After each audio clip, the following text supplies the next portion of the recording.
కలకత్తాలోని south Calcutta లా కాలేజ్లో first year చదువుతున్న ఒక అమ్మాయిని ముగ్గురు అబ్బాయిలు రేప్ చేశారు. ఆ ముగ్గురు అనామకులు కాదు, లేదా విద్యాహీనులు కాదు. ఒక అతను క్రిమినల్ లాయర్, ఆ కాలేజ్లోనే చదువుకుని క్రిమినల్ లాలో ప్రాక్టీస్ చేసే లాయర్. ఇద్దరు సీనియర్ స్టూడెంట్స్, లా చదివే స్టూడెంట్స్. మనం అనుకుంటాం చదువు రాని వాళ్ళు లేదా పెంపకం సరిగ్గా లేని వాళ్ళు వచ్చి రేపులు చేస్తారని. కానీ భారత సమాజంలో హైలీ ఎడ్యుకేటెడ్ ప్లేసెస్లో, అది అన్నా యూనివర్సిటీ కావచ్చు, ఆర్జికర్ మెడికల్ కాలేజ్ కావచ్చు, ఇప్పుడు ఈ లా కాలేజ్ కావచ్చు, చట్టం తెలిసిన వాళ్ళు, చట్టం చదివిన వాళ్ళు ఇలా చేస్తే ఇంకా సమాజం ఏం అర్థం చేసుకుంటుంది? పబ్లిక్ ప్లేసెస్ మహిళలకి సేఫ్గా ఉన్నాయా?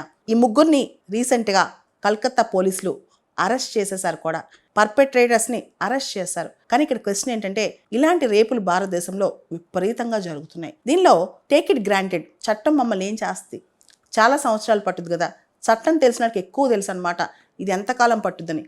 అంటే ఎంత సెవియర్గా పనిష్మెంట్ చేస్తాం అనేది పక్కన పెట్టి, అసలు ప్రూఫ్లు ఉంటాయా రేప్ కేసుల్లో, సర్టనిటీ ఉంటుందా పనిష్మెంట్లో అనేది చాలామంది అనుకుంటారు. ఎన్నో సంవత్సరాలు పట్టుద్ది కదా, ఈలోపు తప్పించుకోవచ్చులే అని చెప్పి ఉమెన్ని ఆబ్జెక్టిఫికేషన్ చేసి, మహిళల్ని డామినేట్ చేసి, అమ్మాయిల్ని రేప్ చేసి, అంటే ఆ మేల్ డామినెన్స్తో, ముఖ్యంగా చదువుకున్న ప్లేసెస్లో, పబ్లిక్ ప్లేసెస్లో చదువుకున్న వాళ్ళు కూడా ఇలా చేస్తే ఈ సమాజం ఇంకా ఏం అర్థం చేసుకుంటుంది? మహిళలు పబ్లిక్ ప్లేసెస్లోకి ఎలా వస్తారు? ఇదే పెద్ద క్వశ్చన్ అనమాట.